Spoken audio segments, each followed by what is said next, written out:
مولاي صل وسلم دائما أبدا على حبيبك خير الخلق كلهم مولاي صل وسلم دائما أبدا على حبيبك.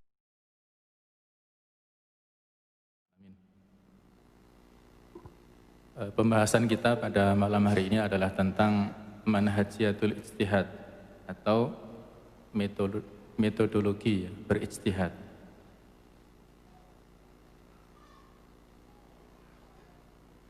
Pertama yang perlu untuk kita pahami adalah tentang ijtihad itu sendiri ya, atau mafhumul ijtihad. Pengertian ijtihad. Ada banyak definisi ya, banyak pengertian. Salah satunya ini ya, bahwa al-ijtihad itu adalah badlul juhdi,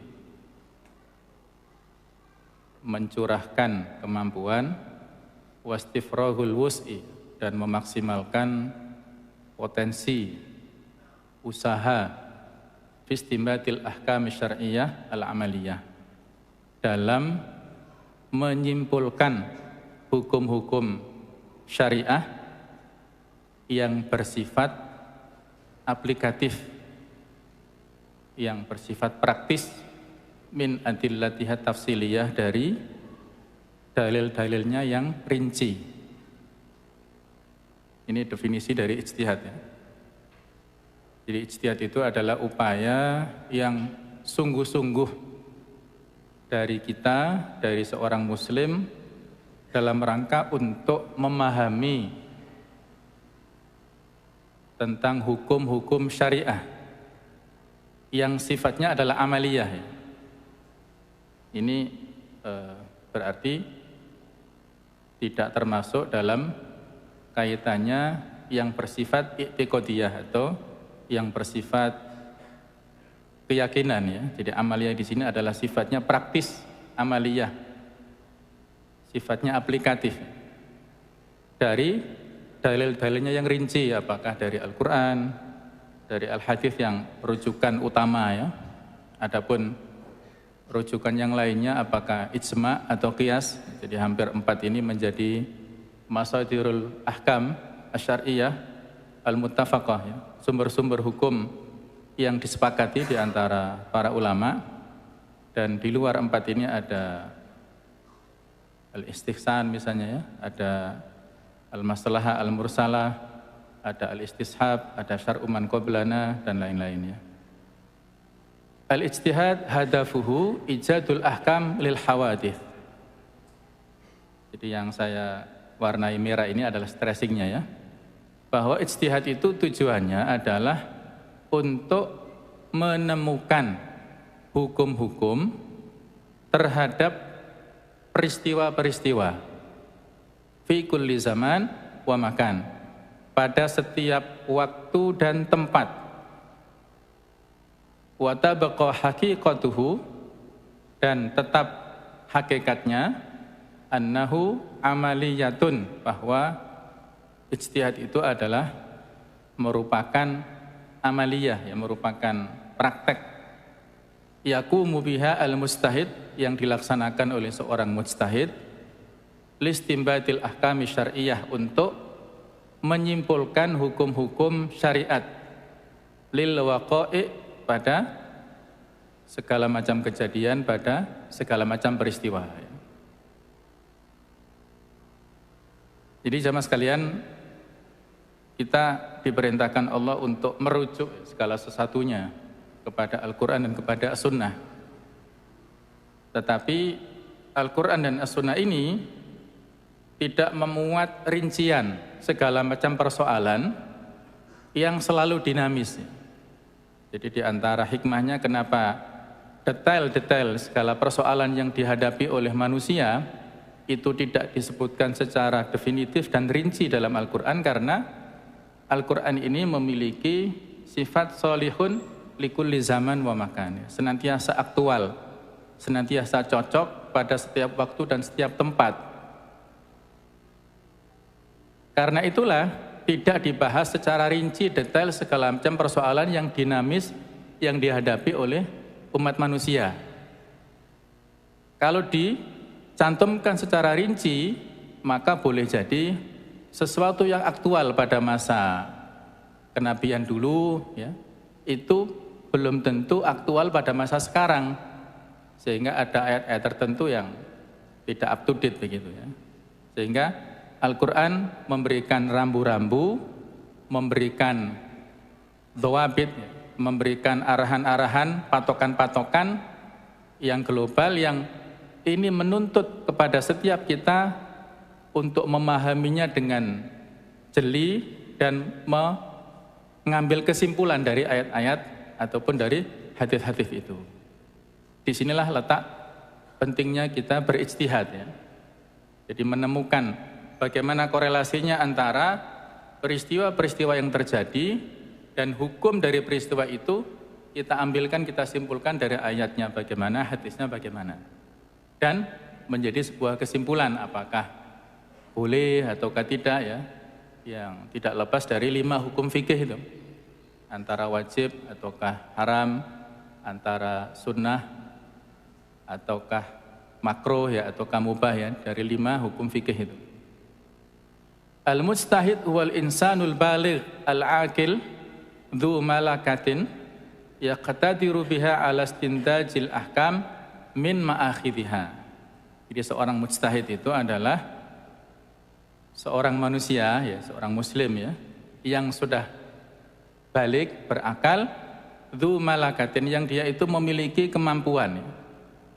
Yaqtadiru biha, yang dia pakai potensi atau kemampuan tersebut ala istindajil ahkam, untuk menghasilkan sebuah produk hukum dari sumber-sumbernya.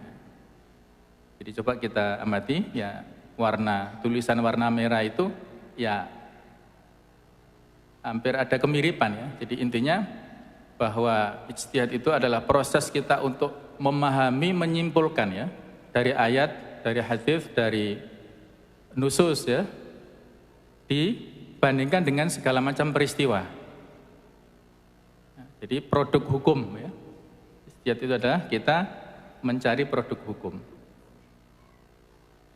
Syarat-syarat seorang mujtahid ada 6 ya. Yang pertama ma'rifatul kitab was sunnah, mengetahui Al-Quran dan Al-Hadis dengan pengetahuan yang baik tentunya, dengan pengetahuan yang benar, yang sahih, pemahaman yang betul ya, dengan ya detail-detailnya ya. Ada ulumul Quran, ada ulumul hadis, ada ulum ya, ilmu-ilmu tentang asbabun nuzul ya, ada ilmu tentang asbabul wurud, ada ulumul hadis yang ulum mustalah hadis dan sebagainya masuk ke sini. Yang kedua al-ilmu bil lughatil arabiyyah, mengetahui tentang bahasa Arab. Nah, ini menjadi penting ya. Bahkan Ibnu Taimiyah mengatakan inna fahmal lughatil arabiyyah fardun wajibun. Memahami bahasa Arab itu sesuatu yang fardu, sesuatu yang wajib setiap muslim. Li'anna fahmal kitab wa sunnah wajib wa fardun, ya, karena memahami Al-Quran dan As-Sunnah itu sesuatu yang wajib, yang fardu. Wala yufhamani illa bifahmil lughatil arabiyyah, dan tidak bisa difahami Al-Quran dan As-Sunnah itu kecuali dengan memahami bahasa Arab. Wa ma la yatimul wajibu illa bihi fahuwa wajib, sesuatu yang tidak sempurna, sebuah kewajiban kecuali dengan sesuatu itu, maka hukum sesuatu itu menjadi wajib. Jadi kalau kita ingin memahami Al-Quran dan As-Sunnah dengan pemahaman yang baik, yang sahih, maka kita fahami alatnya. Ilmu alatnya yaitu bahasa Arab. Yang ketiga, al-ilmu bimawadi'il ijma', mengetahui tempat-tempat ijma', konsensus. Ijma' itu adalah kesepakatan kaum muslimin dalam persoalan agama sepeninggal Rasulullah SAW. Karena kalau sudah menjadi sebuah kesepakatan, kita tidak perlu berijma' lagi ya. Kita tidak perlu berijtihad lagi. Misalnya kaum muslimin sudah bersepakat tentang wujubu as-sholawat al-khams. Kaum muslimin, para ulama sudah sepakat bahwa hukum sholat 5 waktu itu wajib maka kita tidak perlu beristihad mengambil kesimpulan dari ayat dari hadis tentang hukum sholat 5 waktu itu karena sudah wajib ya. Jadi percuma ya. Jadi kita perlu mengetahui ini, mawadhi'ul ijma'. Yang kedua adalah al-ilmu bi usulul fiqh. Kita mengetahui tentang ilmu usul fikih. Jadi kalau fikih itu adalah produknya, kalau usul itu adalah asasnya.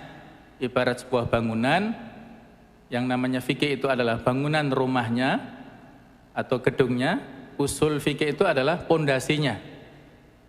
Ibarat pohon, fikih itu adalah cabang-cabangnya, batangnya, usul fikih itu adalah akar-akarnya. Kalau kita tidak paham usul fikih, maka pemahaman tentang fikih ini juga menjadi cacat ya.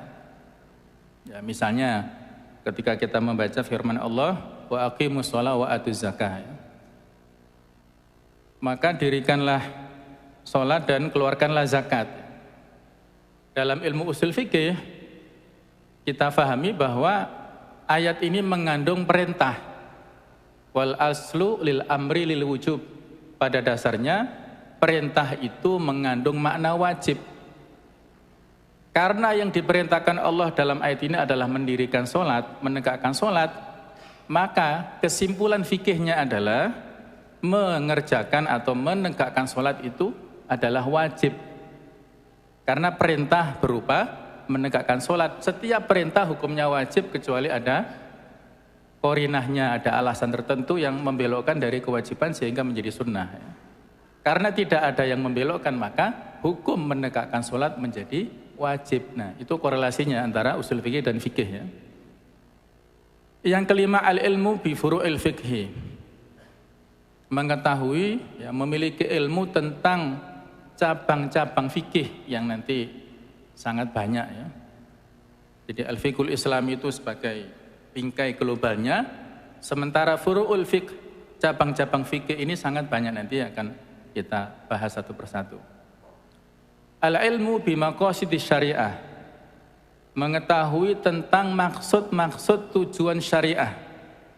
Jadi setiap nusus ya, setiap teks Al-Quran atau Sunnah ini mengandung substansi ya, mengandung inti.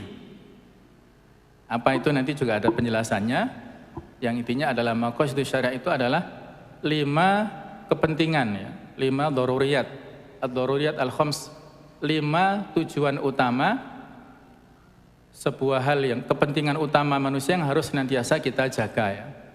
Ada hifdzuddin ya, menjaga agama, hifdzul mal, menjaga harta, hifdzu al-aql, menjaga akal kita, kemudian menjaga kehormatan, menjaga nasab. Itu adalah darurat ya, sebuah hal yang harus kita penuhi, 5 hal itu. Nah, jamaah sekalian, ada 8 ya pendekatan fikih.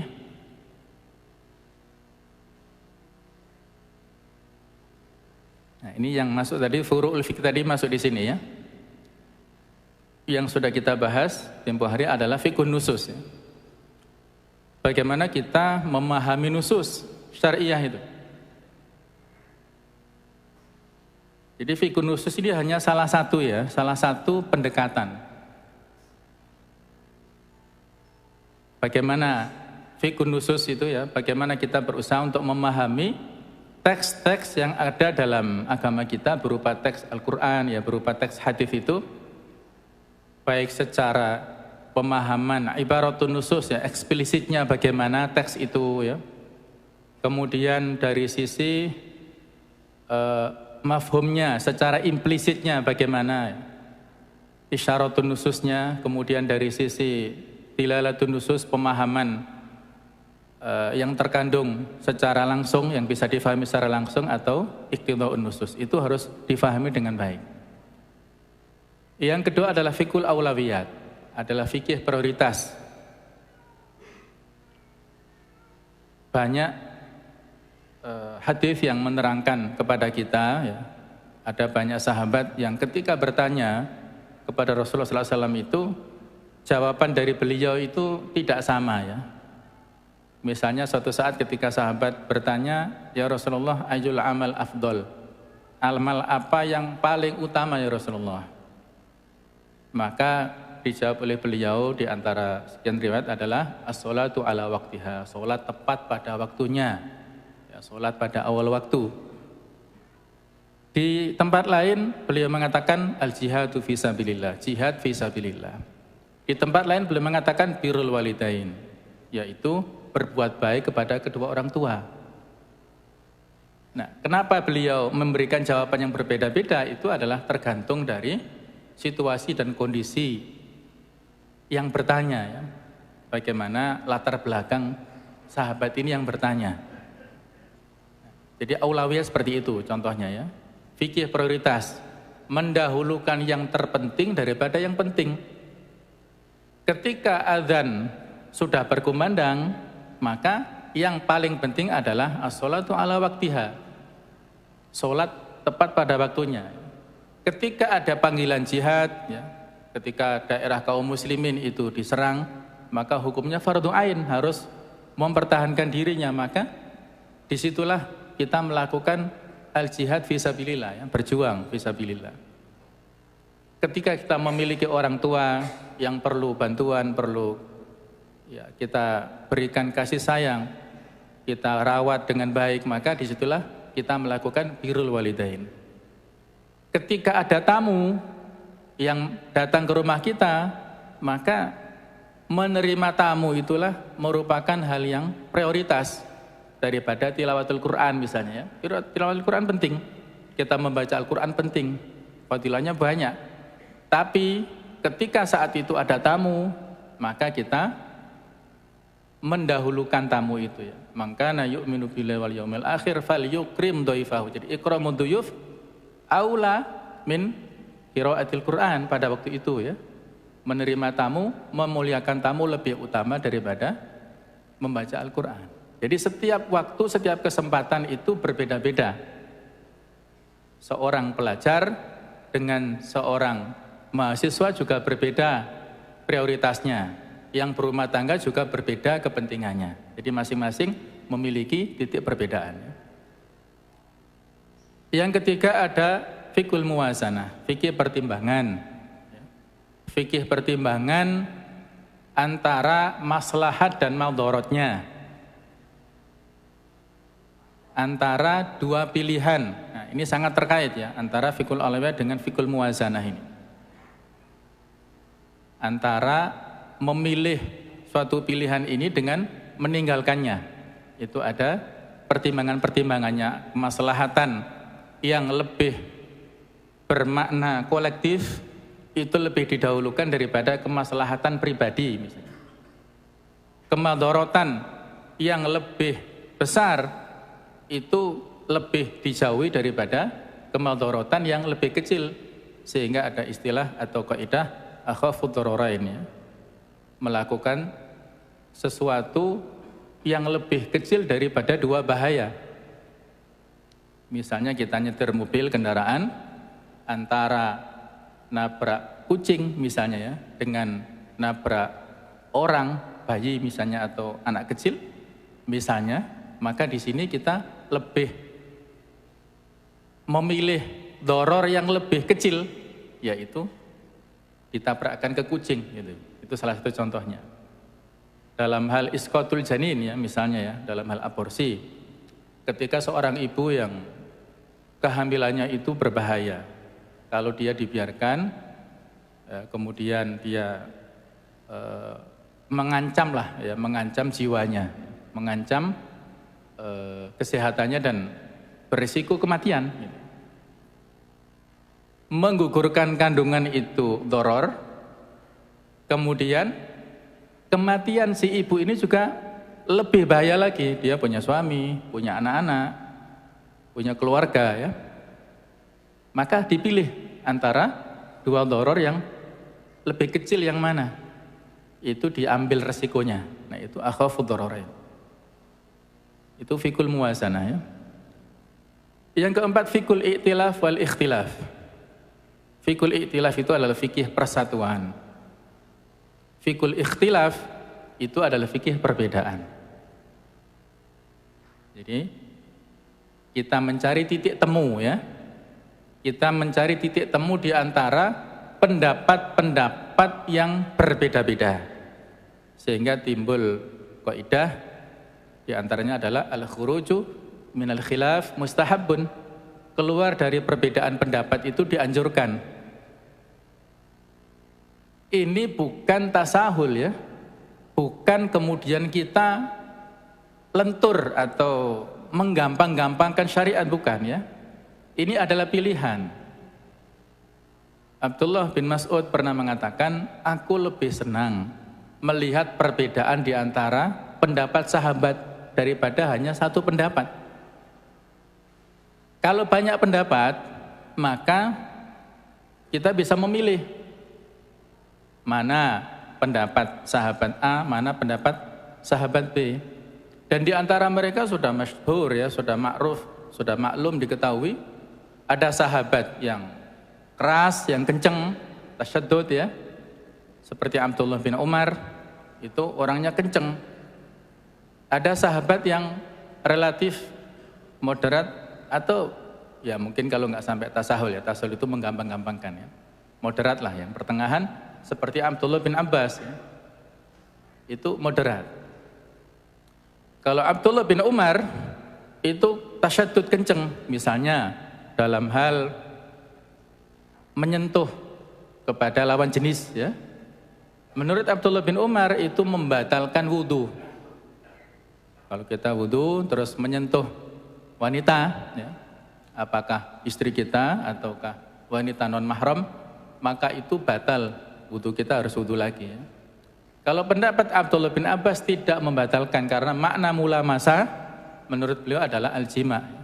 Menyentuh itu adalah kiasan daripada al-jima. Kalau menyentuh biasa itu tidak membatalkan wudu. Ya, itu sudah biasa di kalangan mereka ya. Nah, iktilaf kita mencari titik pertemuan ya di antara pendapat-pendapat yang bermacam-macam itu. Ya, dalam nusus ya, teks itu sendiri juga banyak beragam ya. Ta'arudun nusus. Jadi kelihatannya ada kontradiktif di antara teks-teks itu. Nah, para ulama kan di sini memberikan rambu-rambu ya, memberikan tahapan-tahapan. Ketika kita menemukan teks yang seolah-olah itu berbeda, maka ada tahapannya. Yang paling awal adalah al-jam'u wa taufiq. Kita memadukan di antara teks-teks yang ada itu, mempertemukan di antara teks-teks yang ada. Kalau tidak bisa, maka langkah kedua adalah at-tarjih.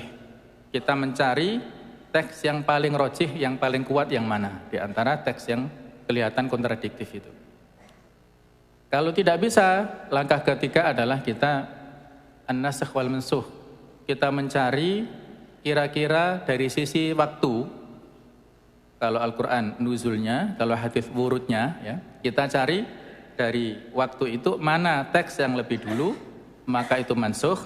Teks yang belakangan itu nasikhnya, ya, yang menghapusnya. Kalau tiga langkah itu nggak bisa terpenuhi, tawakuf, abstain, kita nggak bersikap. Nah, itu pilihan terakhir, ya. Itu terhadap nusus muta'arid, ya, terhadap teks-teks yang kontradiktif itu. Nah, itu ada pembahasannya tersendiri, ya. Yang kelima adalah fiqhul maqasid wal mabadi. Kita berusaha untuk memahami tentang tujuan syariat dan prinsip-prinsip syariat. Tujuan syariat itu apa? Telah saya sampaikan, ada 5 kepentingan yang harus kita jaga dalam aktivitas kehidupan kita, ya. Mulai dari kita menjaga agama kita, menjaga harta, ya, menjaga akal, kehormatan, menjaga nasab, ya, menjaga keturunan kita. Dan prinsip-prinsip sesuai dengan khosaisul Islam itu, ya, karakteristik dari Islam. Yang kelima, yang keenam adalah fiqhus sunnah ar-rabbaniyah, yaitu kita memahami tentang segala macam ketentuan Allah yang berlaku di alam raya ini. Segala macam ketentuan Allah yang berlaku di alam raya, ya, ada prinsip tawazun, kemudian juga tadarus, tahapan-tahapan al-akhdhu bil asbab, ya. Kita melaksanakan segala sesuatu itu juga perlu proses, tidak kun fayakun, ya.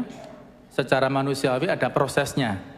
Itu tetap diperhatikan ya dalam membuat sebuah kebijakan atau fatwa lah di sini ya. Yang ke-7 adalah fikul waqi' wal amali ya. Fikih realita dan fikih praktis ya. Jadi melihat realita bagaimana, melihat faktanya ya. Bahkan ini dalam mengambil sebuah kesimpulan hukum ini justru pertama-tama ya kita lihat sebelum segala sesuatu kita putusi, maka faktanya bagaimana ya. Karena fakta yang ada di Indonesia berbeda dengan fakta yang ada di Saudi. Tidak bisa kita kiaskan. Fatwa yang relevan, yang cocok untuk Saudi belum tentu relevan untuk di Indonesia. Contohnya masalah hukum mudhaharah, hukum demonstrasi. Kalau di Saudi demonstrasi itu disebut bughut. Dia menentang pemerintah. Pembangkang ya. Kalau di sini demonstrasi adalah menyampaikan aspirasi. Nah, jadi apa yang cocok untuk di sana belum tentu relevan di sini. Ini merembet masalah demokrasi, ya, masalah pemilu, masalah pilkada yang kemarin ini ya. Kita sayangkan ada beberapa kelompok ketika kaum muslimin semangat untuk mendukung pemimpin muslim, kelompok ini menyebarkan fatwa tentang tidak diperbolehkannya berpartisipasi dalam segala macam bentuk pemilu, apakah pemilu legislatif, pemilu presiden, atau pemilihan kepala daerah. Berarti kasarannya kan mengajak umat untuk golput, ya kan? Mengajak umat untuk tidak memilih. Kalau tidak memilih, berarti secara tidak langsung mendukung calon lain yang tidak berpihak kepada umat Islam. Nah, ini resikonya tidak diperhitungkan ya. Dari sisi muwazannya, maslahatnya dan mafsadatnya lebih banyak ya, daripada kemaslahatannya gitu. Jadi apa yang relevan pada waktu dulu belum tentu pada waktu di tempat lain belum tentu relevan di tempat lain. Dan jamaah sekalian, saya beri contoh ya.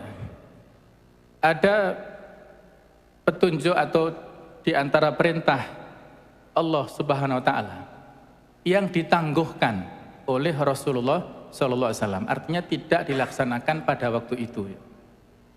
Salah satu contoh adalah perintah untuk merenovasi Ka'bah. Jadi Allah pernah memerintahkan kepada Rasulullah sallallahu alaihi wasallam supaya Ka'bah itu dibangun ulang, direnovasi sesuai dengan pondasi yang dulu dibangun oleh Nabiullah Ibrahim alaihissalam. Di Ka'bah sejak dulu ada ya. Kemudian ada khilafiyah siapa, apakah Nabi Adam atau malaikat yang membangun Ka'bah ya Allah alam.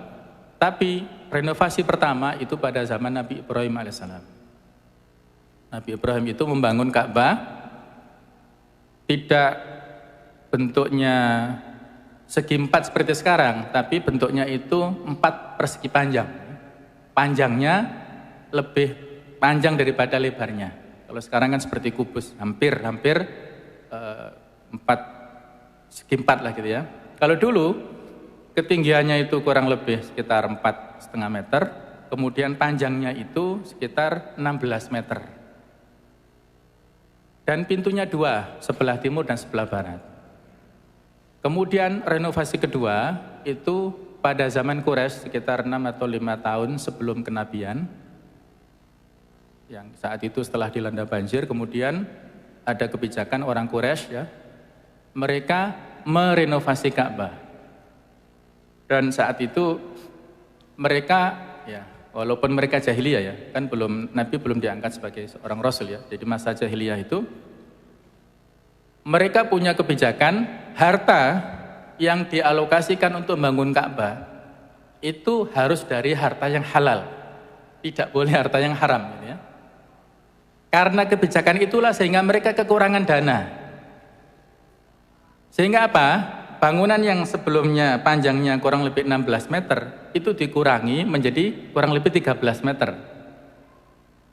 Terus yang sekarang Hijr Ismail bentuknya setengah lingkaran itu dulu adalah bagian dari Ka'bah. Nah, jadi ceritanya orang Quraisy kekurangan dana untuk membangun tembok yang tinggi, sehingga bangunan Hijr Ismail itu dibangun hanya ya segini ya, kurang lebih itu. Itu melingkar setengah Ka'bah. Yang itu bagian dari Ka'bah. Jadi kalau kita tawaf tidak boleh di dalam Hijr Ismail ya, harus melewati itu. Jadi pada saat itulah ada peristiwa peletakan Hajar Aswad yang sebelumnya lepas. Nah, mereka berselisih siapa yang pantas untuk meletakkan Hajar Aswad. Mereka akhirnya diputuskan orang yang pertama kali masuk Masjidil Haram itulah yang berhak untuk meletakkan Hajar Aswad. Yaitu siapa dia? Yaitu Rasulullah SAW. Beliau akhirnya membuat kebijakan membentangkan sorban kain yang besar, ya, kain yang lebar. Setiap kepala suku, ketua kabilahnya itu memegang pucuk-pucuk sorban kain yang luas itu, dan di dalamnya itu ada Hajar Aswad. Mereka angkat bareng-bareng, dan Nabi SAW lah yang meletakkan dengan tangan suci beliau Hajar Aswad ke tempat semulanya itu. Itu akhirnya mereka sepakat semua. Itu pada masa Quraisy. Yang ketiga, renovasinya adalah pada masa Abdullah bin Zubair sekitar tahun 64 Hijriah. Ketika itu beliau membangun sebagaimana yang dibangun oleh dulu pada masa Nabi Ibrahim. Kemudian renovasi keempat itu pada masa dibangun oleh Hajjaj bin Yusuf Ats-Tsaqafi. Dia menaklukkan Mekah berdasarkan perintah dari Khalifah Abdul Malik bin Marwan. Nah, yang dibangun oleh Hajjaj ini berbeda dengan yang dibangun oleh Abdullah bin Zubair. Kemudian renovasi kelima itu pada masa Sultan Murad Turki Utsmani. Nah, coba kita perhatikan di antara 5 proses pembangunan awal itu tidak terjadi pada masa Rasulullah SAW. Padahal beliau diperintahkan Allah untuk membangun Ka'bah, merenovasi ulang. Dalam sebuah riwayat dikatakan pernah beliau semacam curhat kepada Aisyah untuk berkeinginan. Jadi beliau punya keinginan untuk melaksanakan perintah itu, tetapi khawatir fitnah terjadi di kalangan orang-orang Quraisy karena mereka baru saja masuk Islam. Jadi kalau Ka'bah dirobohkan, khawatir terjadi kegaduhan, kekacauan ya, karena mereka baru masuk Islam, tidak paham ya, belum taat dan sebagainya ya, belum fiqh ya. Akhirnya beliau menangguhkan perintah itu. Menangguhkan perintah Allah berupa ini, apakah beliau maksiat ya, menentang Allah? Bukan ya. Ini semata-mata itu tadi beliau punya otoritas berijtihad itu ya. Karena tidak sesuai ya, dalam bahasa sini adalah tidak sesuai dengan fikul waqi'nya ya. Fikih realitanya enggak cocok. Sama dengan memberantas atau menghabisi berhala-berhala di sekitar Ka'bah itu. Ketika beliau berhijrah ke Madinah ya, Ka'bah itu masih dikelilingi oleh berhala-berhala yang sangat banyak. Ketika beliau sudah mulai eksis di Madinah, menang dengan berbagai macam peperangan itu, masih banyak berhala-berhala di sekitar Ka'bah. Dan beliau tidak memerintahkan para sahabat untuk menghabisi berhala-berhala itu. Baru pada tahun 8 Hijriah setelah Fathu Makkah, beliau memerintahkan Khalid bin Walid untuk membersihkan sekitar Ka'bah itu dari berhala-berhala itu. Apakah ketika beliau menangguhkan pembersihan berhala di sekitar Ka'bah, beliau ridho dengan kemungkaran? Tidak ya, itu adalah siasat, itu adalah strategi dari beliau ya. Kenapa? Karena kalau dihabiskan sejak awal ini mengandung dampak madorot yang lebih banyak daripada kemaslahatannya gitu ya. Jadi fikul waqi'nya masuk di situ, fikul muwazanahnya di situ. Nanti ada istilah fikul ma'alat ya, fikih dampaknya, dampak implikasi dari sebuah fatwa itu juga harus diperhatikan. Nah, jadi inilah jamaah sekalian ya, pentingnya kita memahami tentang masalah fikih ini. Pada zaman Amirul Mukminin Khalifah Umar bin Khattab, di antara kebijakan beliau adalah menangguhkan pengalokasian zakat ditinjau ulang kepada para mu'allaf. Di surat At-Taubah ayat 60 ada 8 ya, 8 golongan yang berhak menerima zakat. Innamas shadaqat lil fuqara wal masakin wal 'amilina 'alaiha wal mu'allafati qulubuhum ya. Itu pada zaman Umar ditangguhkan. Artinya tidak dialokasikan untuk para mu'allaf itu. Apakah Umar ingkar dengan ayat itu? Tidak.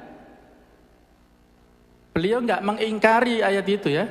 Tetapi secara realita, secara fikul wakilnya saat itu tidak cocok ya. Karena futuhat ya, penaklukan-penaklukan yang dilakukan oleh kaum muslimin sudah banyak.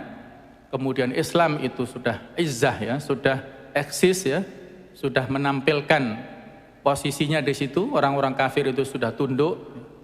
Karena di antara ilat atau sebab kenapa diberikan kepada para mu'allaf itu adalah orang yang bukan seperti sekarang ya. Kalau mu'allaf qulubum adalah orang yang masih kafir, dialokasikan zakat supaya mereka masuk Islam gitu. Nah, pada zaman Umar mereka sudah tertarik dengan Islam, mereka sudah tunduk walaupun nggak dialokasikan dari uang zakat itu. Nah, ini kebijakan dari beliau ya. Maka yang perlu diperhatikan di sini adalah dalam hal fikih dakwahnya. Fikih dakwah ini memerlukan tahapan ya daripada yang lainnya. Baik ini ya. Ada penjelasannya, ini masing-masing ada penjelasannya tapi ringkasnya kurang lebih saya sampaikan itu ya. Baik. Nah, ini yang tidak kalah pentingnya ya. Ulumul ijtihad. Ilmu-ilmu yang harus kita kuasai dalam berijtihad. Ada 7 ya, 7 disiplin ilmu ini. Yang pertama al-ulumun nadhariyah. Jadi ilmu yang terkait dengan teoritis. Ada fikul nusus, ada fikul maqasid, ada fikul tanzil. Jadi fikul nusus itu adalah fikih tentang teks-teks syariat. Fikul maqasid itu fikih tentang masalah maqasid syariah tadi, yang tujuan-tujuan disyariatkannya segala macam hukum dalam agama kita. Fikul tanzil itu adalah fikih penerapannya ya. Tanzilu al-hukmi manzilatal waqi', ya, kita menerapkan hukum itu pada realita. Yang kedua al-ulum al-amaliyah, ilmu-ilmu yang sifatnya praktis. Kalau nadhariyah teoritis, kalau amaliyah ini praktis. Apa? Fikul waqi', fikih realita. Kemudian yang saya singgung tadi ya, fikut tawaqu' wal ma'alat, fikih tentang tawaqu' itu prediksi, wal ma'alat itu dampak atau implikasi.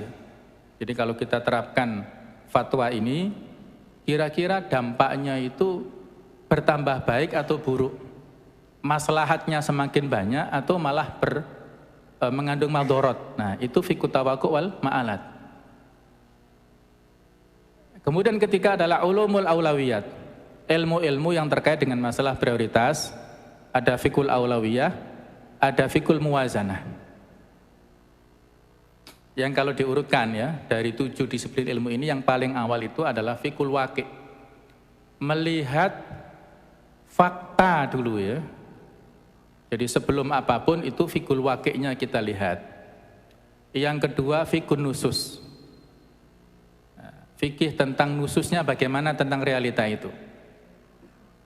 Yang ketiga bisa kita lihat dari sisi maqasidnya, tujuan-tujuannya.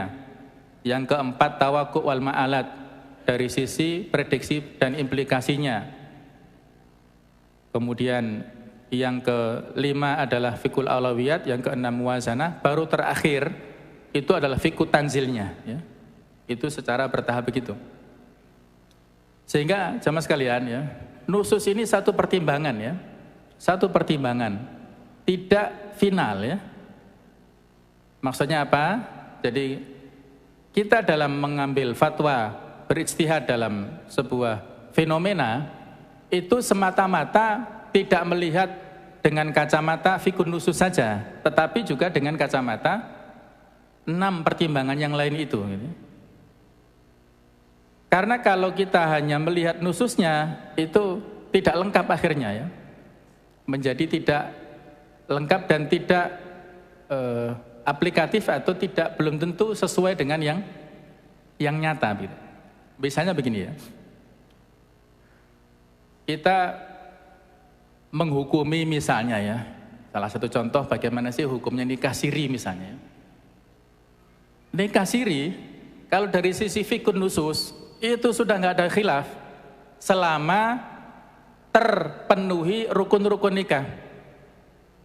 Ada mempelai laki-laki wanita ya, kemudian ada wali ya, ada akad nikahnya, ada saksi ya, ada maharnya. Kalau 5 itu sudah terpenuhi, sudah tidak ada khilaf sah nikah itu. Itu fikun nususnya ya. Tapi bagaimana dengan fikul waqi'nya? Apalagi dari sisi fikul ma'alat, tawaku wal ma'alat. Dampak dari kebijakan, misalnya ya, ada fatwa dari MUI misalnya ya, boleh sah nikah secara syiri, secara sembunyi-sembunyi. Maksudnya tidak ditulis di KUA ya, tidak ada buku nikahnya gitu loh. Tidak ada dokumennya dari pemerintah. Wah, ini tawakkuk wal ma'alatnya bisa bahaya. Ya. Nanti kenapa? Ya, anaknya ngurus akte kelahiran nggak bisa. Ya, kalau ngurus akte kelahiran, anak-anak kita itu kalau mau sekolah ya itu harus ada akte kelahirannya. Kalau ngurus di catatan sipil, tidak ada akte nikah, surat nikah dari bapak ibunya nggak mau. Catatan sipil menerbitkan akte kelahiran.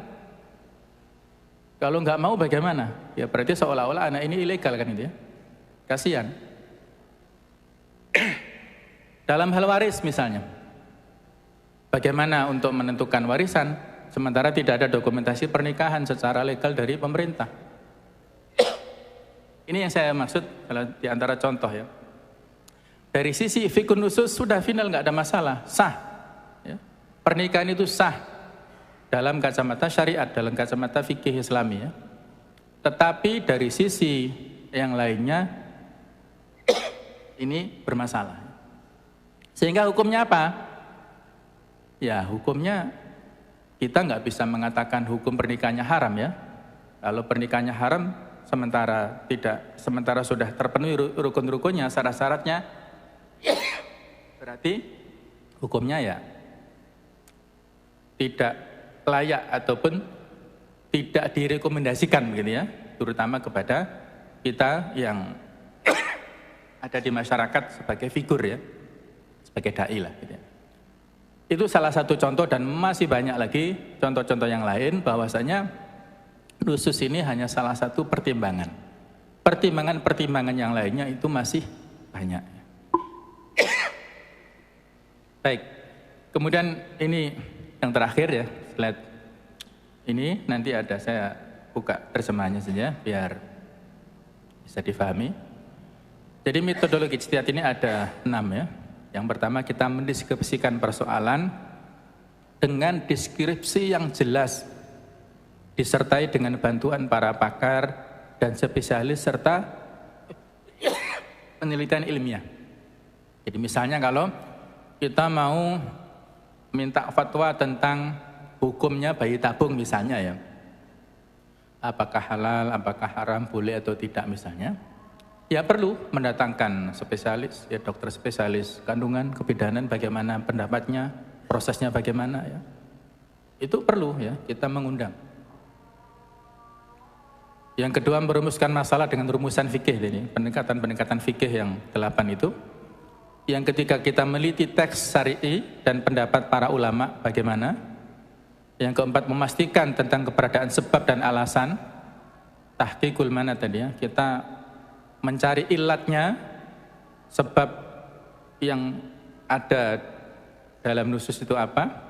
Kemudian kita seimbang dan melihat pada dampak implikasinya, fikul muwazanah dan fikut tawakkul wal ma'alat tadi. Yang keenam ini fikut tanzilnya ya.